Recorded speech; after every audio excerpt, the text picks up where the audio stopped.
Well, it's now time for weather, another area that didn't make the top 5 with Eric Hunt.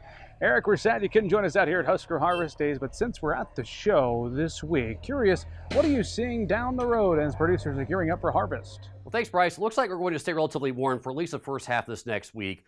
CPC is favoring above average temperatures through this period, but there are some changes coming, particularly in the form of some precipitation. Again, this will be very, very useful for precipitation for a lot of this region because we've been pretty dry back half of August and start off of September. The reason we may be looking at some chances for decent precipitation is it looks like we are seeing increasing signals in the model for a deeper trough to get in the southwestern U.S. and some cyclogenesis off the Rocky Mountains. And there may even be an opportunity for a couple of different ways. One was to move over western Nebraska Wednesday night into Thursday, and another one moving a little bit further east on Thursday into Friday. Now, again, I'm filming this on Monday, so things may change a good bit between now and the end of the week.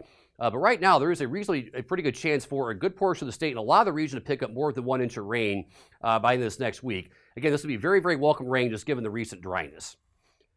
We also may be seeing some much cooler temperatures by the back end of the next week. So again, if this low ends up cutting off to our northeast, we will be under cooler northwest flow. So late next week might be relatively raw and kind of cool. So that football game next Friday might be a little on the chilly side. So just plan accordingly.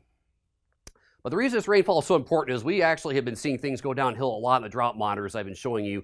And the latest drought outlook, which was released at the end of August, shows a pretty good chance of seeing drought expand further north and eastward into more of the central Great Plains and Western Corn Belt. So that precipitation late next week is going to be absolutely vital in helping prevent some of this from actually coming to fruition, because without that, I can pretty much guarantee you that this will come true by sometime in October without that rain next week. In terms of October precipitation, again, the European model is favoring pretty much dry across the entire eastern portion of the country. Less signal across the Great Plains region, but again, they're not showing wet either. Temperatures are expected to be above average pretty much nationwide, including most Nebraska. Some of this may be a bit overdone, but again, I'm not seeing any significant sign for cool weather.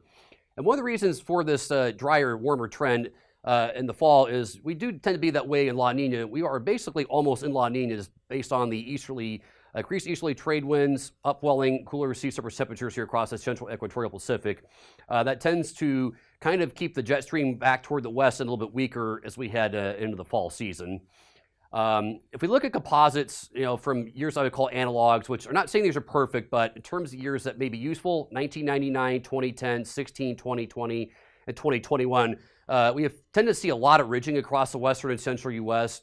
That has tended to favor it being relatively dry across a good portion of Nebraska. Again, particularly southern Nebraska, we tend to be quite a bit below average during the month of October for precipitation.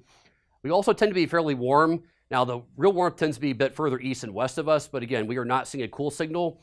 So warm and dry in October would favor, at least the potential for additional drought degradation as we move into the deeper into the fall. And again, if we get deeper into October and into November without really having any decent precipitation, we've kind of missed out on that secondary period of potential recharge. And that means that the probability of us actually eliminating drought in the winter gets, slimmer and slimmer, particularly the farther west you go in the state.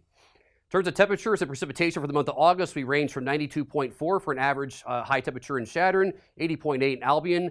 Coolest minimum temperatures were in Bushnell, warmest in Valley. Most precipitation was Chalco, which is northern part of Sarpy County, and lowest less than a half inch in McPherson County. Thanks, and back to you, Bryce.